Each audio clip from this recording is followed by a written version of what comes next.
So tonight we are blessed with Bhagavad Gita as it is by His Divine Grace, Srila Prabhupada.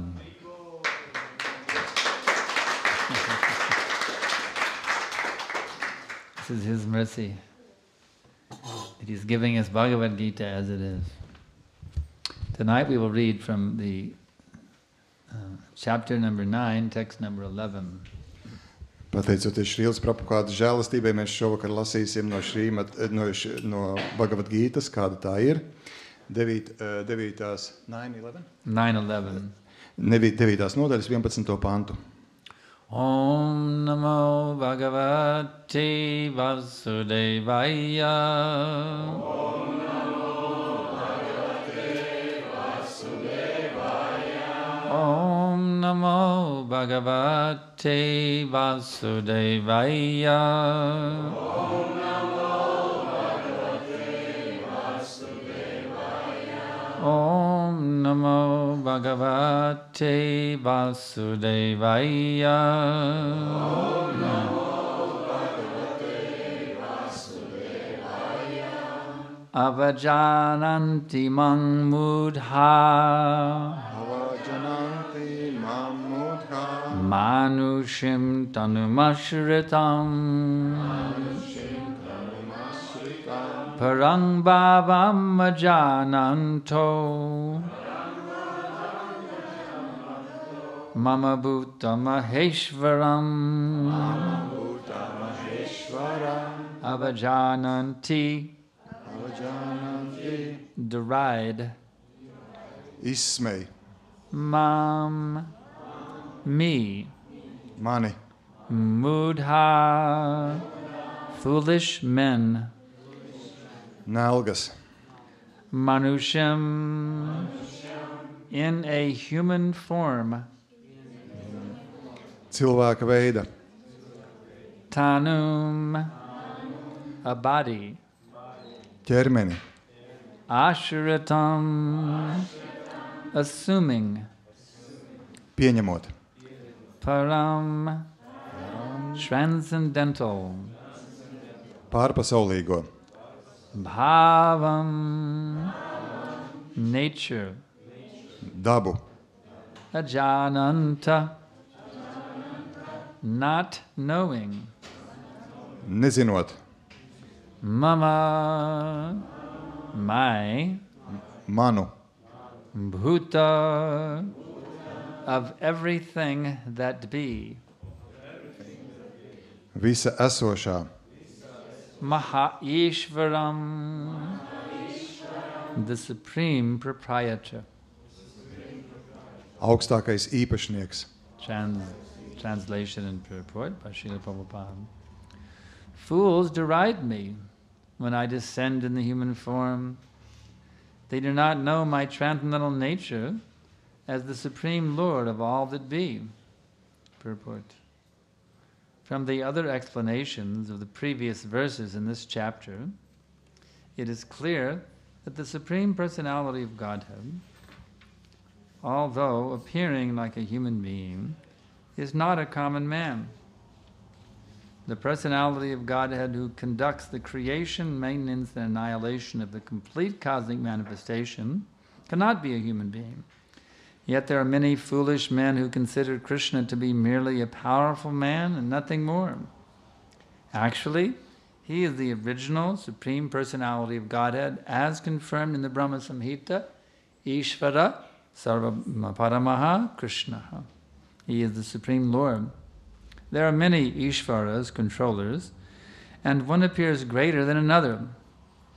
In the ordinary management of affairs in the material world, we find some official or director, and above him there is a secretary, and above him a minister, and above him a president. Each of them is a controller, but one is controlled by another. In the Brahma Samhita it is said that Krishna is the supreme controller. There are many controllers undoubtedly, both in the material and spiritual worlds, but Krishna is the supreme controller. Ishvaraha Paramaha Krishna. And his body is Satchidananda, non-material. Material bodies cannot perform the wonderful acts described in previous verses. His body is eternal, blissful, and full of knowledge. Although he is not a common man, the foolish deride him and consider him to be a man. His body is here called Manusham, because he is acting just like a man, a friend of Arjuna's, a politician involved in the battle of Kurukshetra. In so many ways, he is acting just like an ordinary man, but actually his body is Satchidananda Vigraha, eternal bliss and knowledge absolute. This is confirmed in the Vedic knowledge also, Satchidananda Rupaya Krishnaya. I offer my obeisances unto the Supreme Personality of Godhead Krishna, who is the eternal blissful form of knowledge, Gopala Tapani Upanishad 1.1. There are other descriptions in the Vedic language also. Tam ekang govindam. You are Govinda, the pleasure of the senses and the cows. Satchidananda vigraham. And your form is transcendental, full of knowledge, bliss, and eternality. Gopala Tapani Upanishad 138. Despite the transcendental qualities of Krishna's body, it's full bliss and it is full bliss and knowledge. There are many so-called scholars and commentators of the Bhagavad Gita who deride Krishna as an ordinary man. The scholar may be born as an extraordinary man due to his previous good work, but this conception of Sri Krishna is due to a poor fund of knowledge. Therefore, he is called Mudha. For only foolish persons consider Krishna to be an ordinary human being. The foolish consider Krishna as an ordinary human being because they do not know the confidential activities of the Supreme Lord and his different energies. They do not know that Krishna's body is a symbol of complete knowledge and bliss, that he is the proprietor of everything that be and he can award liberation to anyone. Because they do not know that Krishna has so many transcendental qualifications, they deride him.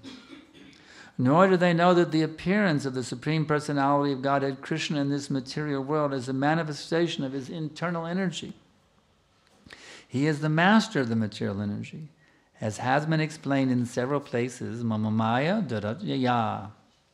He claims that the material energy, although very powerful, is under his control, and whoever surrenders unto him can get out of the control of this material energy.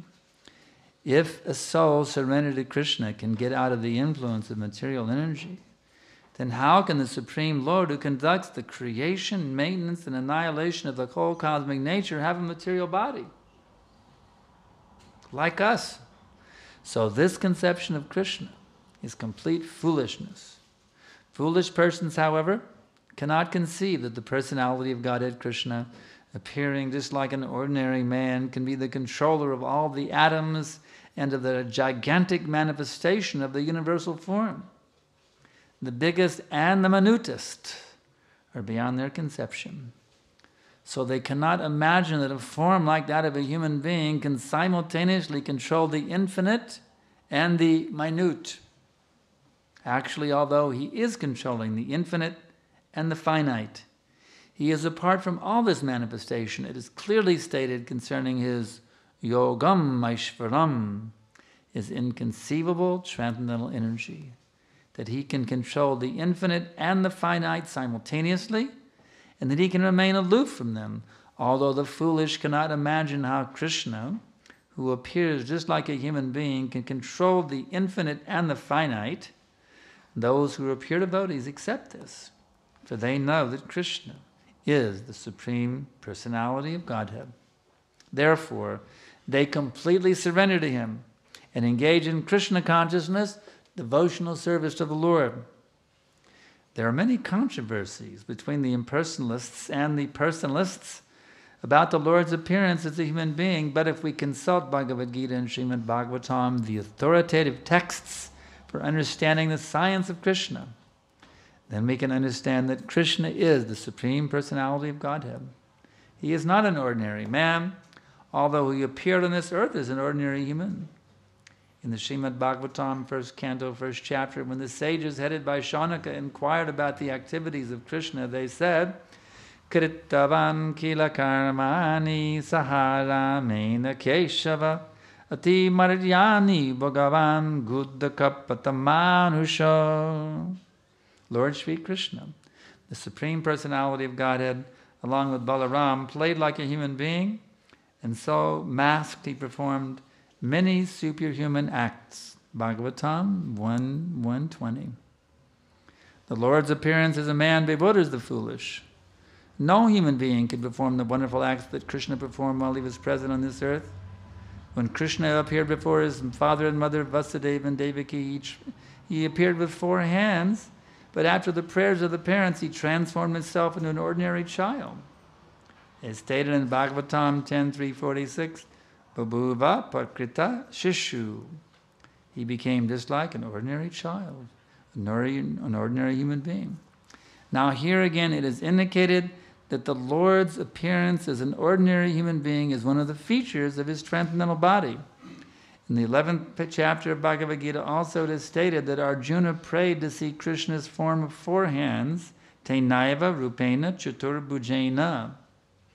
After revealing this form, Krishna, when petitioned by Arjuna, again assumed his original human-like form, Manushyanam Rupam. These different features of the Supreme Lord are certainly not those of an ordinary human being. Some of those who deride Krishna and who are infected with the Mayavadi philosophy quote the following verse from the Srimad Bhagavatam 3:29-21 to prove that Krishna is just an ordinary man. Aham sarveshu bhuteshu bhutatma vastita sada. The Supreme is present in every living entity. We should better take note of this particular verse from the Vaishnava Acharyas like Jiva Goswami and Vishwanath Chakravarti Thakur, instead of following the interpretation of unauthorized persons who deride Krishna. Jiva Goswami, commenting on this verse, says that Krishna, in his plenary expansion as Paramatma, is situated in the moving and the non-moving entities of the Supersoul. So, any neophyte devotee who simply gives his attention to the Archamurti, the form of the Supreme Lord in the temple, and does not respect other living entities, is uselessly worshipping the form of the Lord in the temple. There are 3 stages of the devotees, 3 kinds of devotees of the Lord, and the neophyte is in the lowest stage. The neophyte devotee gives more attention to the deity in the temple than to other devotees. So Vishwanath Chakravarti Thakur warns that this sort of mentality should be corrected. A devotee should see that because Krishna is present in everyone's heart as Paramatma, everybody is the embodiment or temple of the Supreme Lord. So as one offers respect to the temple of the Lord, he should similarly properly respect each and every body in which the Paramatma dwells. Everyone should therefore be given proper respect and should not be neglected. There are also many impersonalists who deride temple worship. They say that since God is everywhere, why should one restrict himself to temple worship? But if God is everywhere, is he not in the temple or in the deity? Although the personalist and the impersonalist will fight with one another perpetually, a perfect devotee in Krishna consciousness knows that although Krishna is the Supreme Personality of Godhead, he is all-pervading, as confirmed in the Brahma Samhita. Although his personal abode is Goloka Vrindavan, and he is always staying there by his different manifestations of energy and by his plenary expansions, he is present everywhere in all parts of the material and spiritual creation.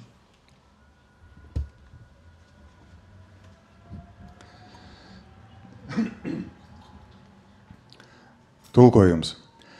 Nelgas man izsmēja, kad atnāku cilvēku izskatā. Viņi nezina manu pārpasaulīgo dabu, nezina, ka esmu visa esošā, visaugstais kungs. Skaidrojums. No iepriekšējo šīs nodaļas pantu skaidrojumiem redzams, ka Dieva augstākā personība, kaut arī izskatās pēc cilvēka, nav parasta cilvēciska būtne. Dieva personība, kas vada visas kosmiskās izpausmes radīšanu, uzturēšanu un iznīcināšanu, nevar būt cilvēks. Tomēr ir daudz tādu nejēgu, kas uzskata Krišnu tikai par varenu cilvēku un ne par ko vairāk. Patiesībā, kā teikts Brahma Samhitā, viņš ir visaugstais kungs, sākotnējā augstākā personība. Ir daudz īšvaru vadītāju, no kuriem viens ir lielāks par otru. Materiālajā pasaulē parasti kaut ko vada direktors, augstāks par viņu ir pilnvarotais, augstāks par pilnvaroto ir ministrs un augstāks par ministru ir prezidents. Katrs no viņiem ir vadītājs, bet viens vada otru. Brahma Samhitā teikts, ka Krišna ir augstākais vadītājs. Bez šaubām ir daudz dažādu vadītāju, gan materiālajā, gan arī garīgajā pasaulē. Bet Krišna ir visaugstākais vadītājs, Išvarahā Paramahā Krišnahā, un viņa ķermenis ir Sačit Ananda, nemateriāls. Materiālie ķermeņi nespēja darīt tādus brīnumus, kādi aprakstīti iepriekšējos pantos. Krišnas ķermenis ir mūžīgs, svētlaimīgs un zināšanu pilns. Kaut arī viņš nav cilvēks, nejēgas viņu izsmej un uzskata par cilvēku. Viņa ķermeni sauc par manūšīm, jo viņš darbojas gluži kā cilvēks. Arģunas draugs, politiķis, kas iesaistīts Kurukšetras kaujā. Viņš darbojas kā cilvēks tik daudzos dažādos veidos, bet patiesībā viņa ķermenis ir Sačitananda Vigrahā, mūžīga svētlaime un absolūtas zināšanas. To apstiprina arī vēdu valoda. Sačit Ananda rūpājā Krišnājā. Es pazemīgi noliecos Dieva augstākās personības Krišnas priekšā, kurš ir mūžīgs un svētlaimīgs zināšanu veidols. Gopāla Tapāni Upažinišāda 1.1. Vēdu valodā ir arī citi apraksti. Tāme kām govindam, tu esi Govinda, jutekļu un govju prieks. Sačitananda Vigraham, un tavs veidols ir pārpasaulīgs zināšanu, svētlaimes un mūžības pilns. Gopāla Tāpani Upanišāda 1.35. Par spīti tam, ka kunga Krišna pārpasaulīgais ķermenis ir pilnīgs svētlaimes un zināšanu, daudzi zinātnieki un Bhagavad skaidrotāji izsmēja Krišnu, uzskatīdami viņu par cilvēku. Zinātnieks var būt neparasts cilvēks, jo agrāk darījis daudz laba, bet šāds priekšstats par Šrī Krišnu nāk no trūcīgām zināšanām. Tāpēc šādu zinātnieku sauc par mūdhu, jo tikai nejēgas uzskata Krišnu par parastu cilvēku. Tikai nejēgas uzskata Krišnu par cilvēku, jo nezina visaugstāk kunga un viņa dažādo enerģiju noslēpumaino darbību. Viņi nezina, ka Krišnas ķermenis ir pilnīgu zināšanu un svētlaimes veidols, ka viņš ir visa esošā īpašnieks un ka viņš var dāvāt atbrīvi ikvienam. Bet tā kā nejēgas nezina par daudzajām pārpasaulīgajām Krišnas īpašībām, tie viņu izsmej. Viņi arī nezina, ka Dieva augstākās personības atnākšana uz materiālo pasauli ir viņa iekšējās enerģijas izpausme. Viņš ir materiālās enerģijas saimnieks. Kā jau vairākās vietās tika paskaidrots, viņš norāda, ka ārkārtīgi spēcīgā materiālā enerģija ir pakļauta viņam, un ik viens, kas uztic sevi viņam, var atbrīvoties no materiālās enerģijas varas. Ja jau dvēseli, kas uzticējusi sevi Krišnam, var izkļūt no materiālās enerģijas ietekmes, tad kā gan visaugstajam kungam, kurš vada radīšanu, uzturēšanu un iznīcināšanu, var būt tāds pats ķermenis kā mums? Tātad šāds priekšstats par Krišnu ir pilnīgi aplams. Taču nejēgas nespēja aptvert, ka Dieva augstākā personība Krišna, kas izskatās gluži parasts cilvēks, spēja vadīt visus milzīgās visuma veidola izpausmes atomus. Vislielākais un vissīkākais viņiem ir neaptverams. Tāpēc viņi nespēja iedomāties, ka cilvēkam līdzīgs veidols spēja vienlaicīgi gan bezgalīgo, gan niecīgo. Patiesībā, kaut arī Krišna vada bezgalīgo un galīgo, viņš atrodas ārpus šīs izpausmes. Par viņa jogam Aišvaram, viņa neaptveramo pasaulīgo enerģiju, pārpasaulīgo enerģiju, ir teiks, ka Krišna vienlaicīgi spēj gan bezgalīgo, gan galīgo, un ka viņš atrodas savrup no tā. Kaut arī nejēgas nespēja iedomāties, kā Krišna, kurš izskatās gluži kā cilvēks, spēja valdīt pār bezgalīgo un galīgo. Tīrie bhaktas to atzīst, jo zina, ka Krišna ir Dieva augstākā personība. Tāpēc tie pilnīgi uztic sev viņam un darbojas Krišnas apziņā. Garīgi kalpo Dievam kungam. Impersonālisti un personālisti daudz diskutē par Dieva kunga atnākšanu cilvēku izskatā. Bet ja mēs uzklausām Bhagavad un Sriman Bhagavatam, autoritatīvus rakstus, kas māca zinātni par Krišnu, tad varam saprast, ka Krišna ir Dieva augstākā personība. Viņš nav cilvēks, kaut arī atnāca uz zemi kā parasts cilvēks. Sriman Bhagavatam 1. dziedājuma 1. nodaļā, kur Šaunakas vadītie gudrie jautā par Krišnas darbību, ir teikts: Kungs Šrī Krišna, Dieva augstākā personība, kopā ar Balarāmu spēlējās gluži kā cilvēks, un tādā veidā noslēpies, veica daudz pārcilvēcisku darbību. Sriman Bhagavatam 1.1.20. Tas, ka Dievs kungs atnāk kā cilvēks, maldina nejēgas. Nekāda cilvēciska būtne nevarētu paveikt tos brīnumus, ko paveica Krišna atrasdamies uz zemes.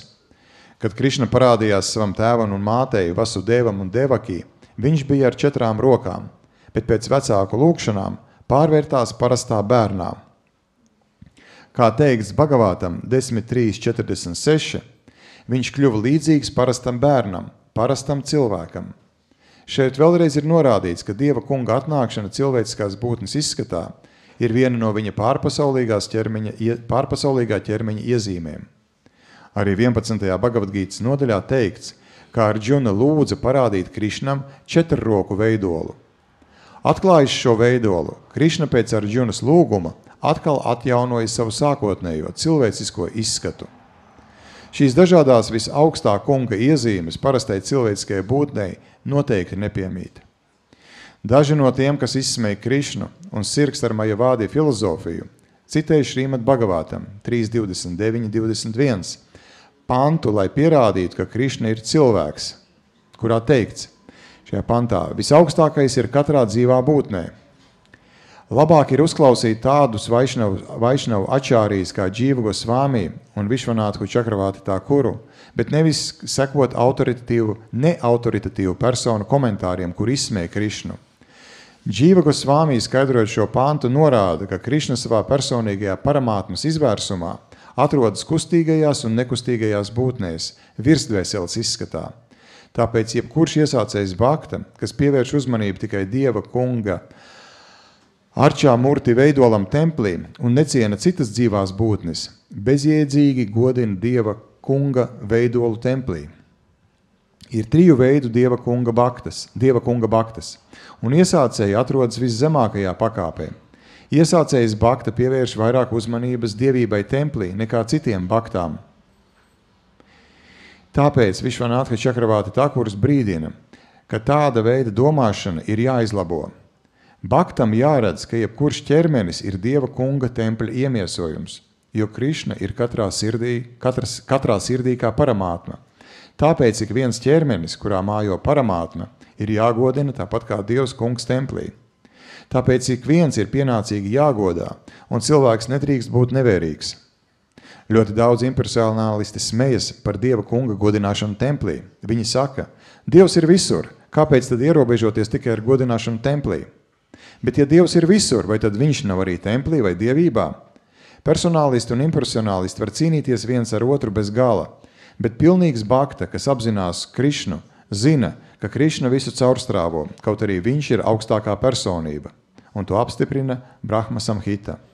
Viņa mājvieta ir Goloka Vrindāvana, un viņš vienmēr tur atrodas, tomēr ar savas enerģijas dažādajām izpausmēm un savu pilnīgo izvērsumu viņš atrodas visur, visās garīgās un materiālās pasaules daļās.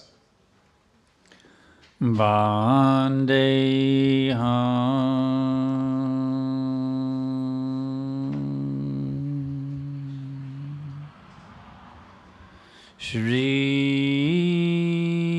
Guru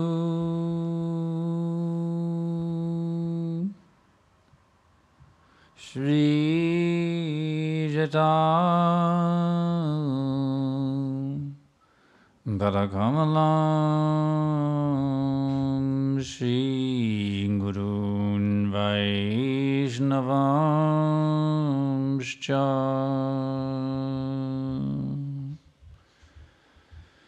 Shri Rupam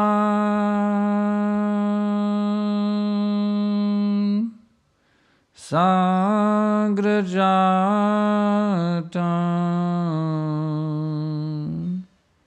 Sagana Raghunatan Vitam Tam Sajivam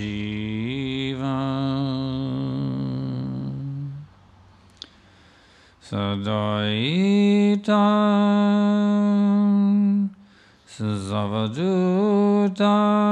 Savadutam Parijana Saitam Krishna Chaitanya Devam Shri Radha Krishna Padan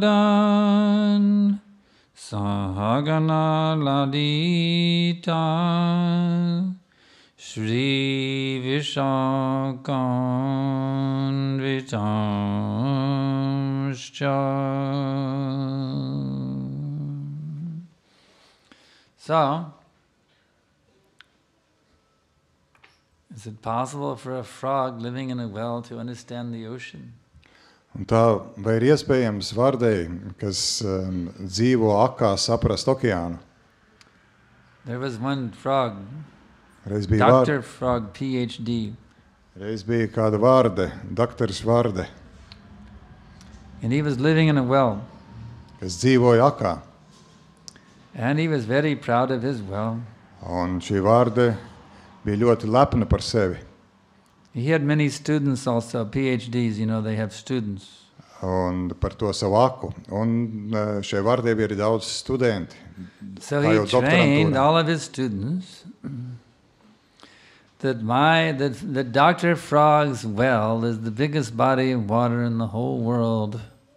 Un ik viens no šiem studentiem zināja, ka bija tik mācīts, ka doktora vārdes aka ir lielākais ūdens daudzums pasaulē. So one day, one of his students, little Freddy Frog, Un kādu dienu viens no viņa studentiem, mazā he vārda went Fredijs, hopping off to explore what was there in the other parts of the world, you see. aizlaids prom no tās akas, lai izpētītu, kas tad notiek citā pasaulē.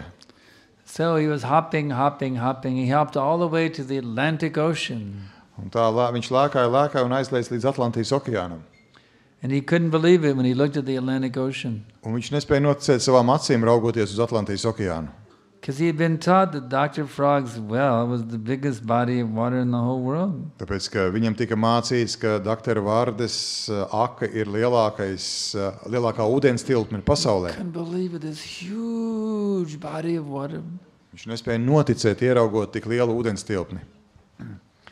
So, after spending some time looking at that huge Atlantic Ocean, Un pavadot kādu laiku un raugoties uz šo te milzīgu Atlantijas okeānu, he became very excited that now I must hop back to Dr. Frog's well and give him the good news, what I've discovered. viņš ar lielu sajūsmu nolēma lekt atpakaļ pie doktora vārdes un pastāstīt par savu atklājumu.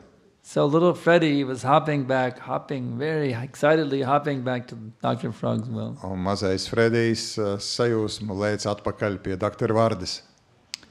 And finally he got there, he said, Dr. Frog, most amazing thing I've discovered. Un viņš teica, bet doktor vārde, es esmu veicis satriecošu atklājumu. Doctor said, ribbit. Doktors vārde nokurkstēja. What have you discovered? Ko tu esi tādu atklājis? He said, Dr. Frog, there's a body of water much bigger than your well. Viņš teica, ka doktor vārde, es atklāju, ka ir ūdens tilpne, kas daudz lielāka par jūsu aku. Dr. Frog said, impossible. Un doktors vārde teica, tas ir neiespējami. You're crazy. Tu esi traks. My body of water is the biggest body of water in the whole world. Mana ūdens tilpne ir vislielākā pasaulē. There's no body of water as big as my well. Un nav nevienas tik lielas ūdens tilpnes kā manējā. But he said, no, Dr. Frog, I've been there, I've seen it. Bet Fredijs saka, nē, doktor vārde, es tiešām biju un redzēju to. I can prove it to you. Es jums varu pierādīt. Come on, you hop with me. Nāciet, leciet man līdzi. And I will show you that Atlantic Ocean. Un es jums parādīšu Atlantijas okeānu.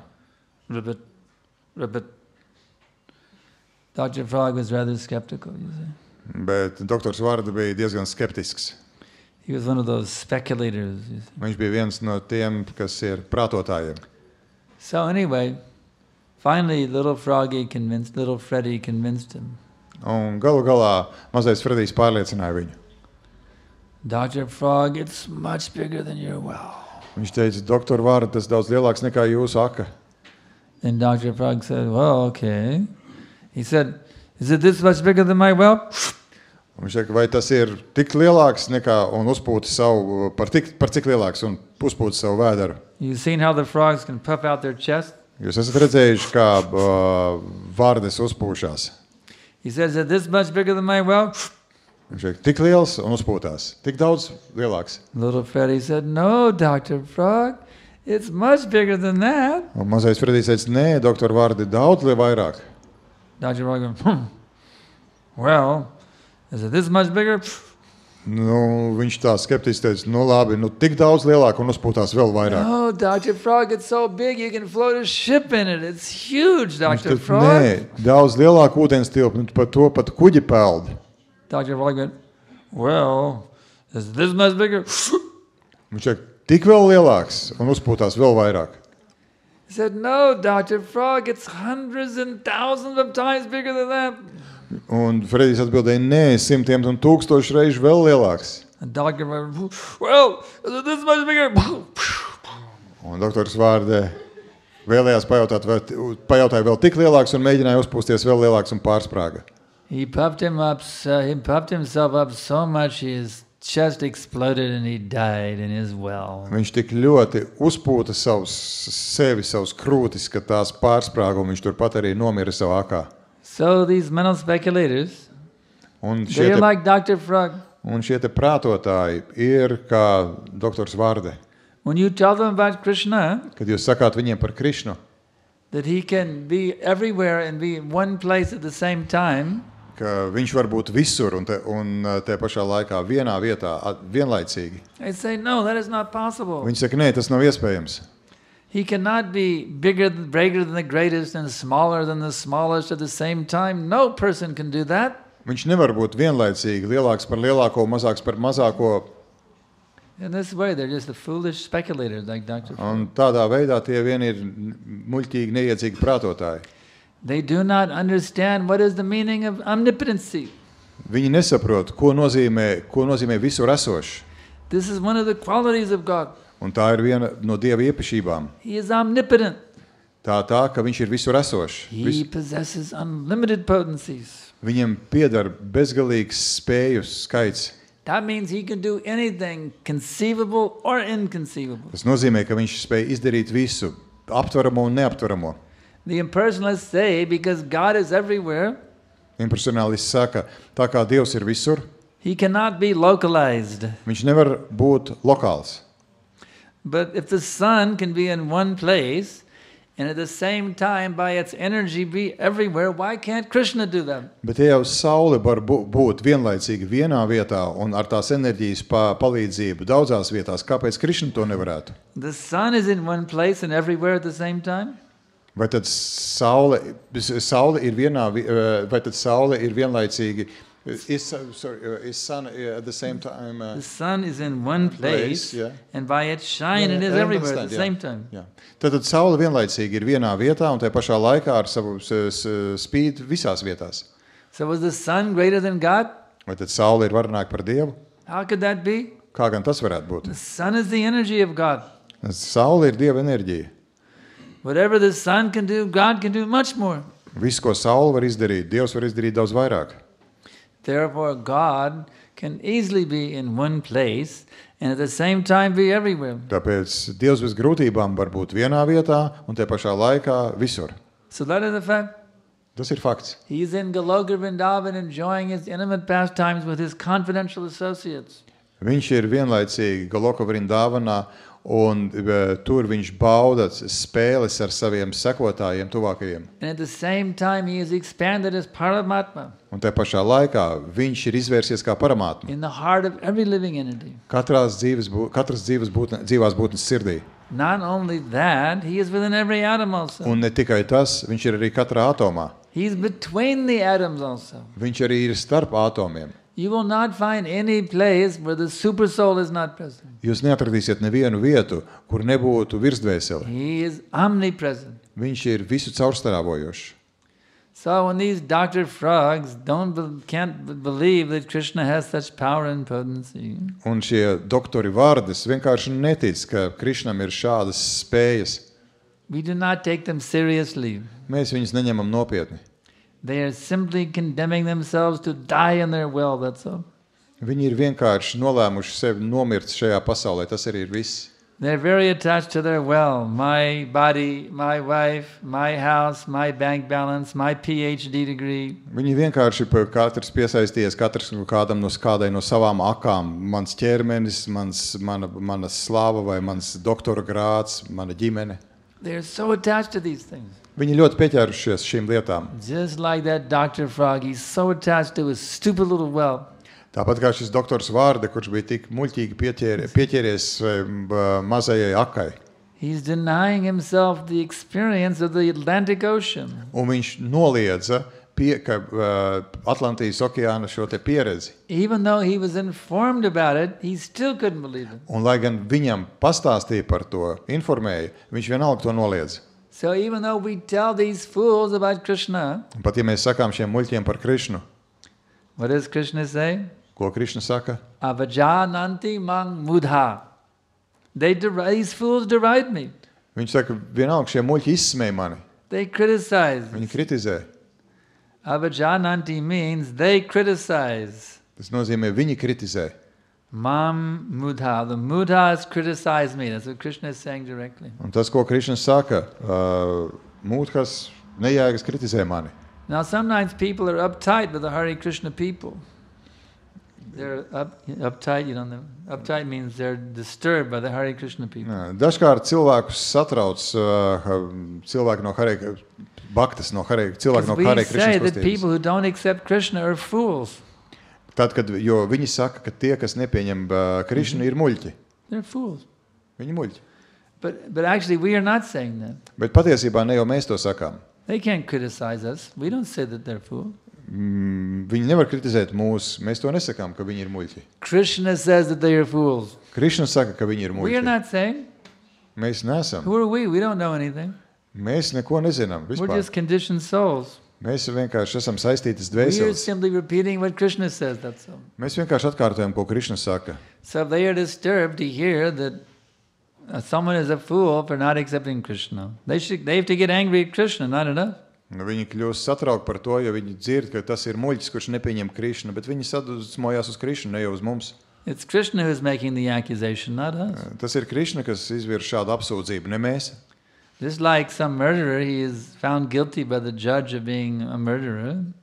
Tā kā, piemēram, jūs slepkavu, tiek atzīts, ka kāds cilvēks ir vainīgs slepkavībā, un to tiesnesis pasaka. The newspaper reporter, he will write a front page headline, so-and-so is a murderer. Un tāda žurnālists pirmajā lapā uzliek rakstam virsrakstu, tāds un tāds ir slepkava. So the reporter declared him to be a murderer? Vai tad šis žurnālists ir paziņojis, ka viņš ir slepkava? No. The reporter is simply reporting the verdict of the judge. That's Nē, žurnālists vienkārši pastāsta, kāds ir tiesneša lēmums. So we don't say that they're fools. Mēs nesakām, ka viņi ir muļķi. We're just the reporters. Mēs esam vienkārši kā žurnālisti. Krishna says they are fools. Krišna saka, viņi ir muļķi. And we are repeating that. So Un mēs to atkārtojam. we are Krishna's messengers. Kas? We are Krishna's messengers. Tur tulkojums notiek, jā? Okay. Mēs esam Krišnas ziņneši. So we are giving this message. Un mēs nododam šo vēstījumu. That those who do not accept Krishna as the Supreme Lord, they are fools.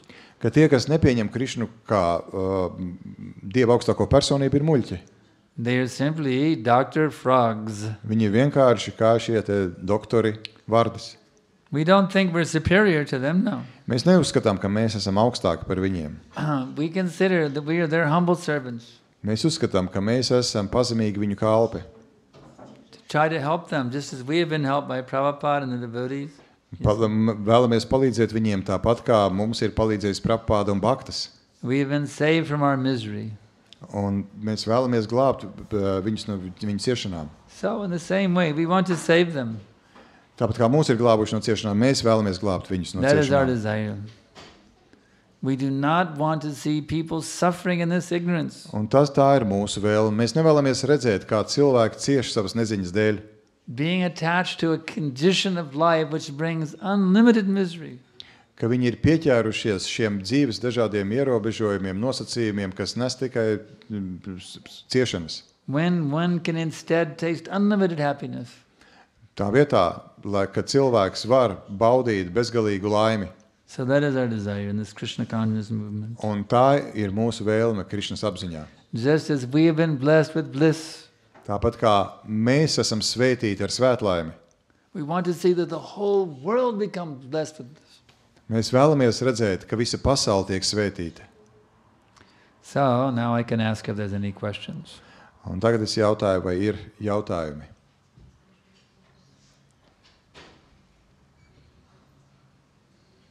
Yeah. Mans jautājums ir, vai tad, kad mēs sakām cilvēkiem, piemēram, ja mēs sakām, ka tas, kurš nepieņem Krišnu kā Dieva augstāko personību, tas ir muļķis. Vai cilvēki apvainojas par šiem vārdiem, vai par to attieksmi, ar kādu mēs to sakām? When we repeat these words of Krishna, saying that one who doesn't accept Krishna as Supreme Personality of Godhead, one feels offended that one is fool, not accepting Krishna as a God. And if one feels offended by these words, is he offended by these words or by attitude we are saying these words? That depends. Tas ir atkarīgs no tā. Depends on how you're saying it. Jā, tas ir atkarīgs no tā, kā jūs to pasakāt. Prabhupada could tell a scientist that he was a rascal, and Prabhupada said, yes, you're right, Swami. Prabhupada varēja pateikt zinātniekam, ka viņš ir nejēga, un zinātnieks teica, varēja atbildēt, jā, jums ir taisnība. He would not be offended, you see. Un viņš nejūtās apvainots. So it depends on you, the preacher.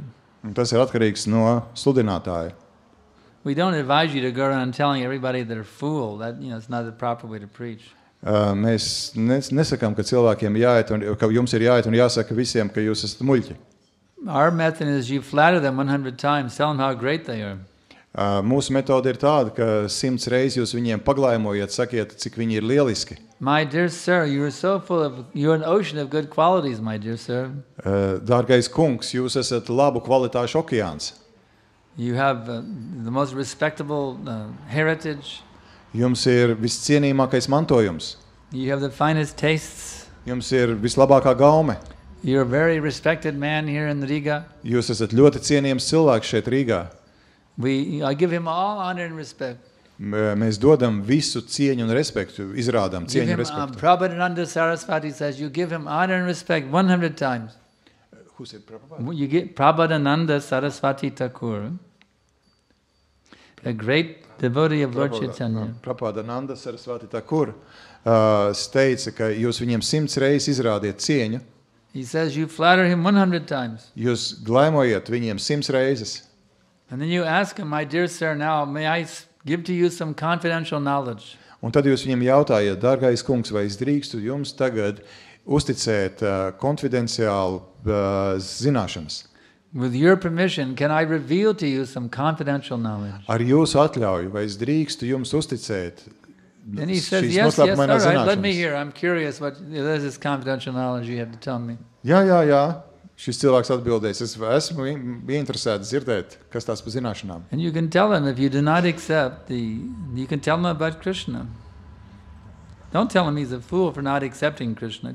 Then you tell him all about Krishna. Un tad jūs viņiem pasakiet visu par Krišnu. Jūs nesakat, ka viņš ir muļķis, jo nepieņem Krišnu. How wonderful is Krishna? Stāstiet viņiem, cik brīnišķīgs ir How Krišna. Krishna is full of all power, Kā Krišnam piemīt visas spējas, all beauty, visas skaistums, all renunciation, visa atsacīšanās spēja, all knowledge, visas zināšanas, all wealth, visa bagātība and all fame. un visa slava.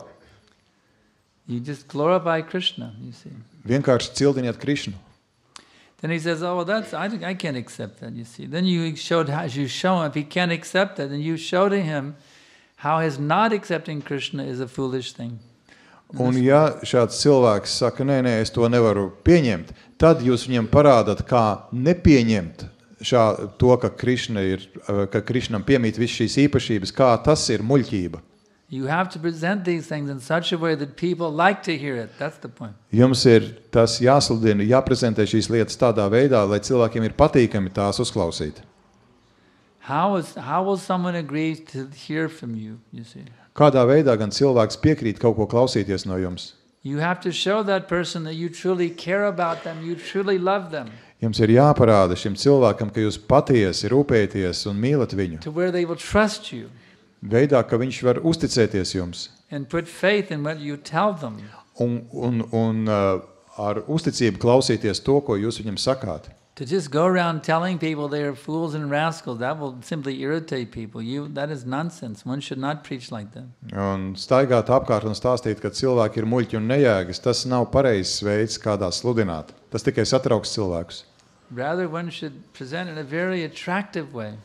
Tā vietā ir jāsludina ļoti pievilcīgi. So when people realize I was a fool not to accept Krishna, kad cilvēks saprot, ka es biju muļķis, nepieņemot Krišnu, they will feel happy to realize they were a fool. You see. lai viņš jūt laimīgs, ka viņš ir muļķis. So if you preach in such a way that people are offended by your preaching, if you preach in such a way that people are offended by your preaching, un ja jūs sludināt tādā veidā, ka cilvēks aizvaino jūsu sludināšanu, then your preaching is offensive. tad jūsu sludināšana ir aizvainojoša. That's the 9th offense against the holy name. Un tas ir 9. apvainojums pret svēto vārdu. We have to preach in such a way that people will be very attracted to hear from us. Mums ir jāsludina tādā veidā, lai cilvēki pieķertos tam, ko mēs They have sludinām. full faith in us that we are their genuine friends and well-wishers. Lai tas būtu pievilcīgi, lai viņi saprastu, ka mēs esam patiesi draugi un labvēļi. And then when we show them how by not accepting Krishna they are a fool, they will actually appreciate that wisdom. Un tad, ja mēs viņiem parādīsim, ka nepieņemot Krišnu, cilvēks ir vienkārši muļķis, tad viņš pieņems šo te gudrību. So does that make it clear? Yeah, and means conclusion is that is my conclusion correct that if one feels offended because of our preaching, it's our fault. Yes, if we are not preaching in a proper way, then it's our fault. That's right. Jā, es jautāju, tad secinājums ir, ka ja kāds jūtās aizvainots no tā, ko mēs viņam sakam, tad tas mums jāuzskata, tā ir mūsu vaina. Makrāč atbild, jā, ja mēs nepareizi sludinām, tad tā ir mūsu vaina. Just like a brain surgeon, he has to be very expert how to operate in the brain, otherwise he can turn the person into a vegetable, you see. Tā kā cilvēks, kas operē cilvēkam, ķirurgs smadzenes, kas operē, viņam jābūt ļoti precīzam, jo viena nepareiza kustība un cilvēks pārvēršas pa dārzini. So a preacher has to be more expert than a brain surgeon. Un sludinātājiem ir jābūt vēl prasmīgākam nekā šis te neiroķirurgs. One has to become very expert. Viņam jābūt ļoti prasmīgam. If you want to teach someone how to become a pure devotee, it requires very expert Un preaching. jūs vēlaties iemācīt kādam, kā kļūt par tīru baktu, jums ir jābūt ļoti meistarīgam sludinātājiem. Next question.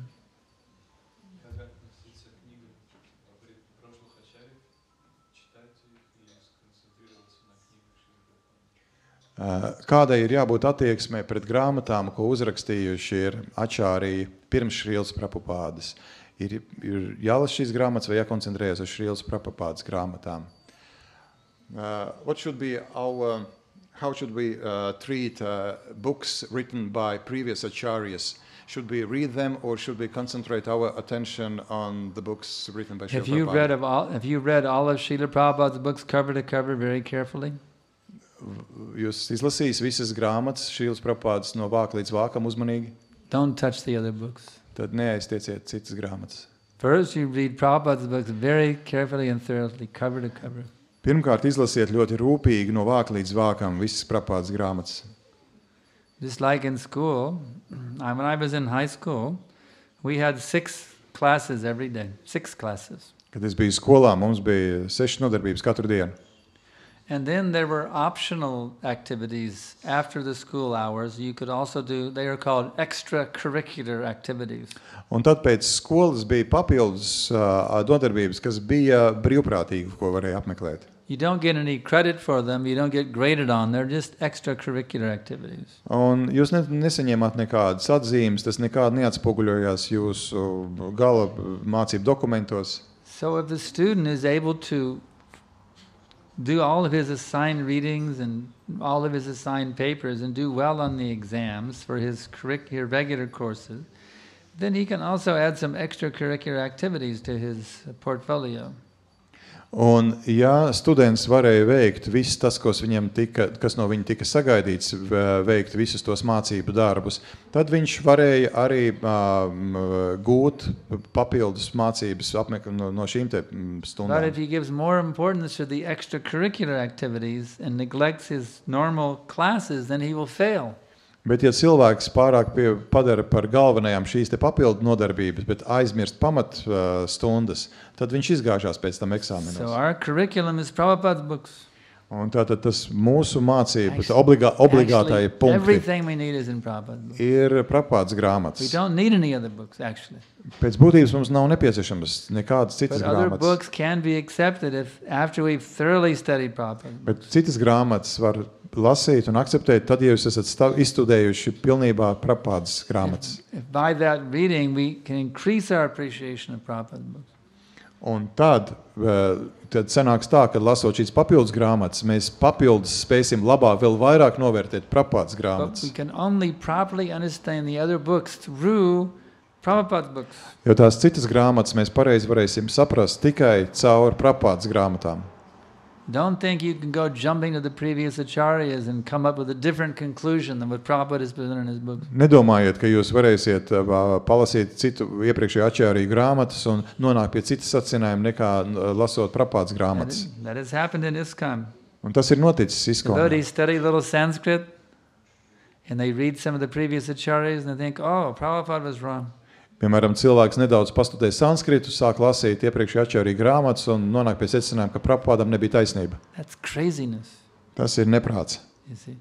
The best thing is stick to Prabhupada's books. Vislabākais ir turēties pie Prabhupadas grāmatām Understand everything through Prabhupada's books. un saprast visu And after Prabhupadas you've thoroughly grāmatās. studied all of Prabhupada's books, cover to cover, Un tā jums ir no vāka līdz vākam visas Prabhupadas grāmatas jāizstudē. then you can take permission from a senior devotees if you want to read some other books. Un tad vēlams saņemt no vecākajiem baktām atļaujas, ka jūs varat lasīt arī citas grāmatas. It's extracurricular, you don't really need it. Tas ir tāds papildus apmācības process, kas jums patiesībā nav vajadzīgs. Some devotees, they wanted to study the Manu Samhita, and they asked Prabhupada about that. Daži baktis vēlējās studēt Manu Samhitu un jautāja Prabhupādam par to. Prabhupada said, you cannot touch Manu Samhita. Un Prabhupāda teica, jūs nedrīkstat pieskarties Manu He said, according Samhitai. to Manu Samhita, you are all mlechas. Jo saskaņā ar Manu Samhitu jūs visi esat mlečkas. You cannot touch Manu Samhita. Jūs nedrīkstat pieskarties Manu Samhitai. You see, so it's not recommended to go here and there reading all these books. It's not recommended. Tas netiek rekomendēts šur un tur lasīt grāmatas tā, mētāties. We see devotees, they get very confused and bewildered. They don't understand anything. They get all bewildered, reading here, reading there, reading everywhere, but never understanding Prabhupada's purport. Jo kas notiek, ka cilvēki, kas lasa šo, to, šur, tur, viņi pilnībā apjūk un vispār, sākotnēji viņi pat nespēja saprast Prabhupādas skaidrojumus pantiem. Any other questions? Vēl jautājumi? Какова степень ответственности проповедника за тех, кого он приводит в движение? До какого времени он отвечает за этого человека? Kāda ir atbildība, kāda ir sludinātāja atbildība par tiem cilvēkiem, kurus viņš atved uz šo kustību, līdz kuram brīdim ir šī atbildība? To what degree a preacher is responsible for those whom he brings to this movement? You see? Yeah, to what degree, to what moment? 100%. You're totally responsible for everyone you bring to this movement. See that they go back to Godhead. Jūs esat 100% atbildīgi par to, redzēt, ka lai viņi atgriežas atpakaļ pie Dieva, par tiem, ko jūs esat atveduši uz kustību. Any other question? Vēl jautājumi?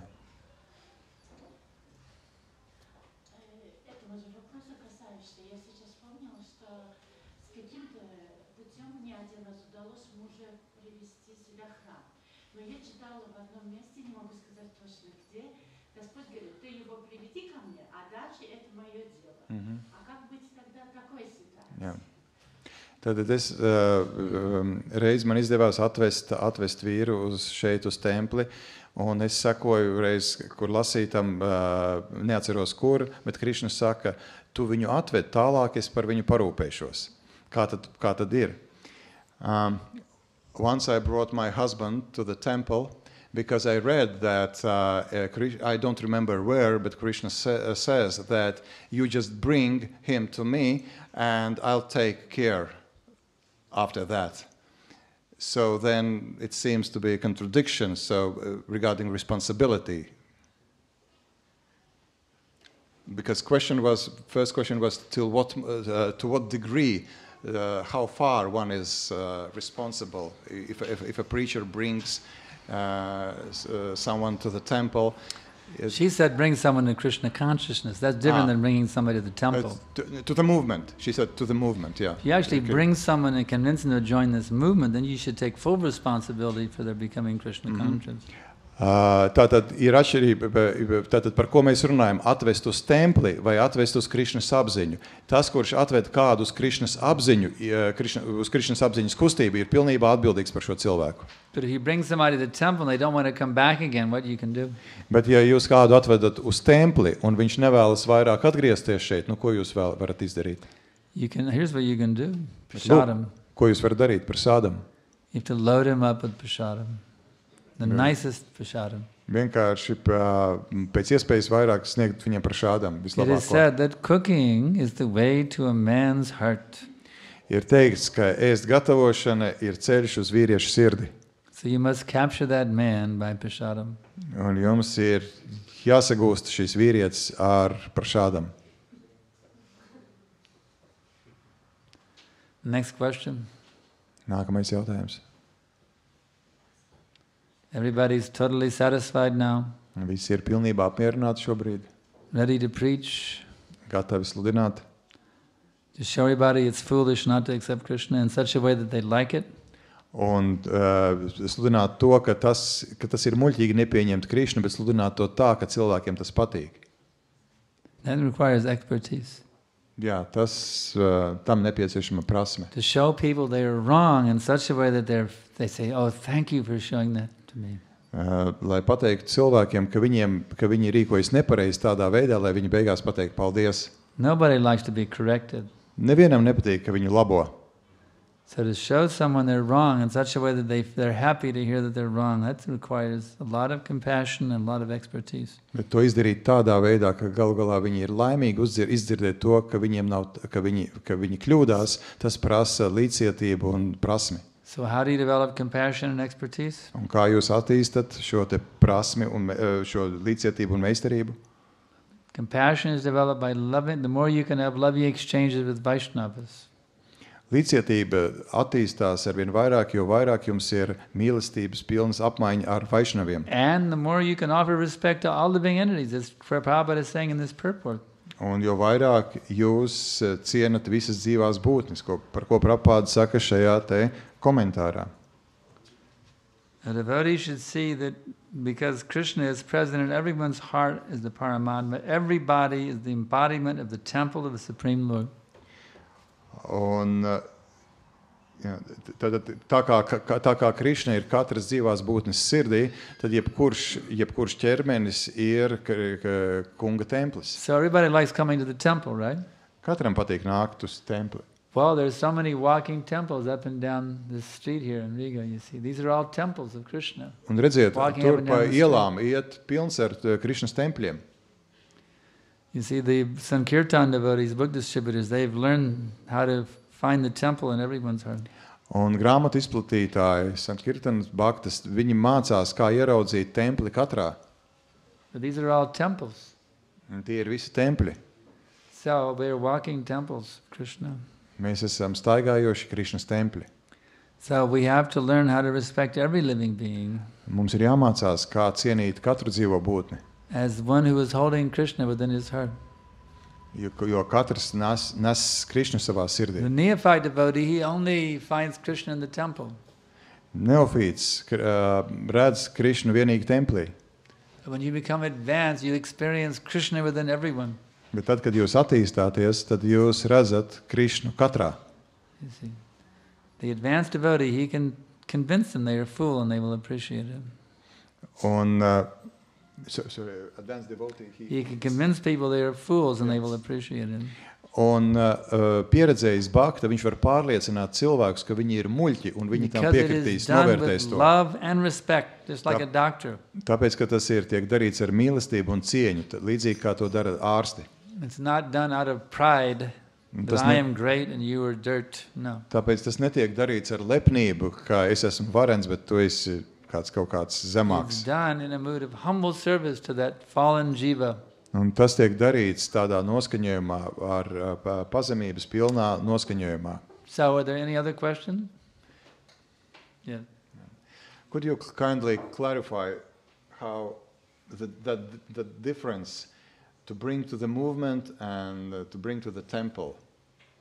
So when can one say that I brought that person to the movement? Who is one who can decide it? How to understand that properly? I translate it. Mans jautājums ir kā tomēr pareizi saprast, kā to atšķirību, ka kurā brīdī cilvēks var apzināties un teikt, jā, šo cilvēku es esmu atvedis uz Krišnas apziņas kustību, un tāpēc iestājās tā atbildība, vai es esmu atvedis uz templi tikai. Where do we draw the line between bringing somebody to the temple and bringing him to the movement? Jā, kur tad novilkš šo te līniju, ka es esmu atvedis cilvēku uz kustību vai atvedis uz templi? If I bring him to the temple, but they don't ever come back again, I didn't bring him to the movement. Ja es esmu atvedis kādu uz templi, bet viņš vairāk nenāk uz šejien, tad es neesmu viņu atvedis to the temple and they want to join the movement, because of my preaching they decide to join the movement, then I have brought them to the movement. Bet jā, es esmu viņu atvedis uz templi un pateicoties manai sludināšanai, viņš nolēma pievienoties šai kustībai, tad es esmu viņu atvedis uz kustību. What is the difficulty to understand? Yeah, just it's clear? It is clear. Completely yeah. clear? What is not clear that question of responsibility. Let's say that the person sometime later he gets initiation and then what is then my responsibility further? It is called Vartma Pradarshaka Guru. Jautājums mans ir, kā tad tālāk, piemēram, cilvēks pievienojās kustībai? One who brings you to the movement, he is your Vartma Pradarshaka Guru. Un tas, kurš atved cilvēku uz kustību, ir Vartma Pradarshaka Guru. Un mans jautājums bija par atbildību. Kāda ir viņa atbildība? So let's say somebody here in Riga convinces somebody else to join the movement. And they get initiated by some guru who comes here once a year. Piemēram, kāds pārliecina kādu pievienoti, atnāk šeit uz templi pievienoties kustībai, un pēc laika šis cilvēks izvēlās guru, kas apmeklē Rīgu, piemēram, reizi gadā. And the person who made them a devotee who's here sees that they're falling into Maya. They think, well, it's not my duty now, they're initiated.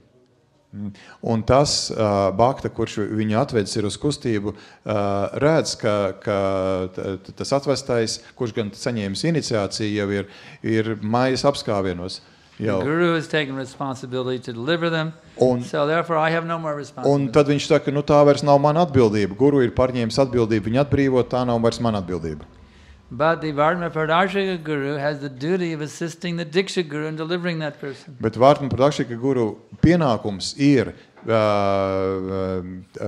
asistēt Diksha Guru tajā procesā, atbrīvošanas procesā. The Vartma Pradarshaka Guru who brought him to the movement, he also has to remain responsible, make sure that person is properly situated. Tāpēc Vartma Pradarshaka Guru viņam paliek šī te atbildība uzraudzīt šo te bhaktu, lai šis bhakta paliek Krišnas apziņas kustībā. Now it's fully clear. Just like a parent raises their child in Krishna consciousness. Tas tāpat kā, piemēram, vecāki, kas uzaudzina bērnu Krišnas apziņā. And the child takes initiation. Un tad bērns pieņem iniciāciju.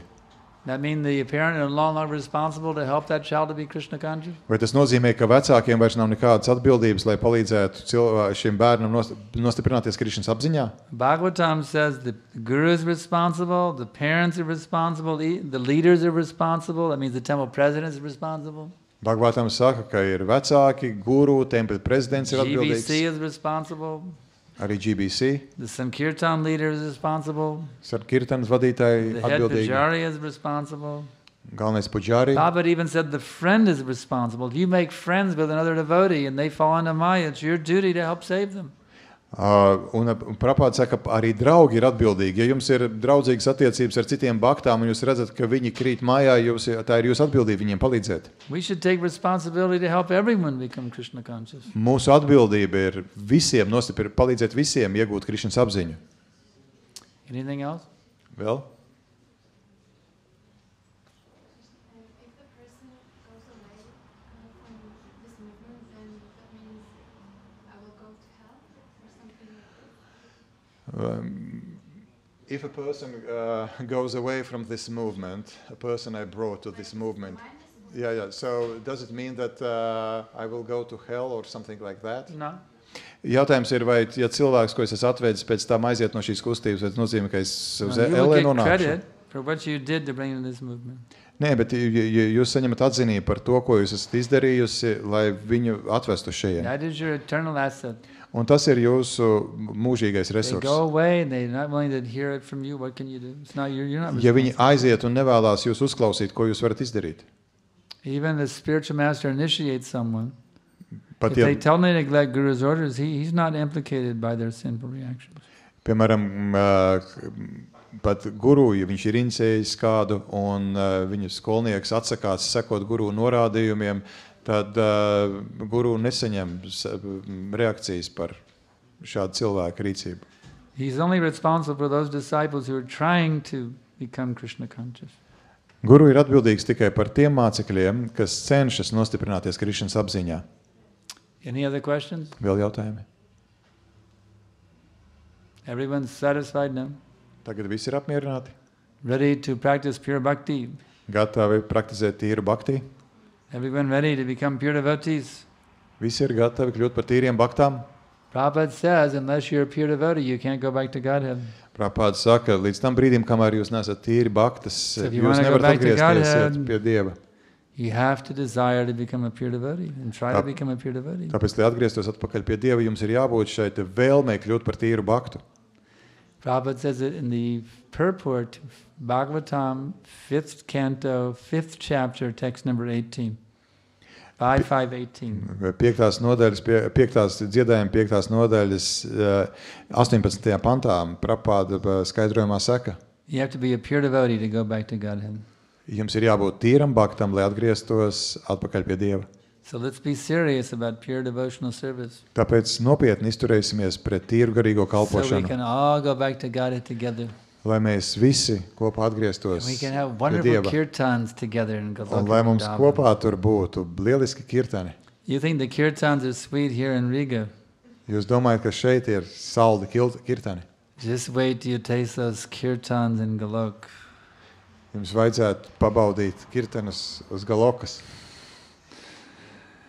Sriman Bhagavad Gita ki jai, Srila Prabhupada ki jai. His Grace Sriman Sankarshan Das Adhikari Maharaj ki.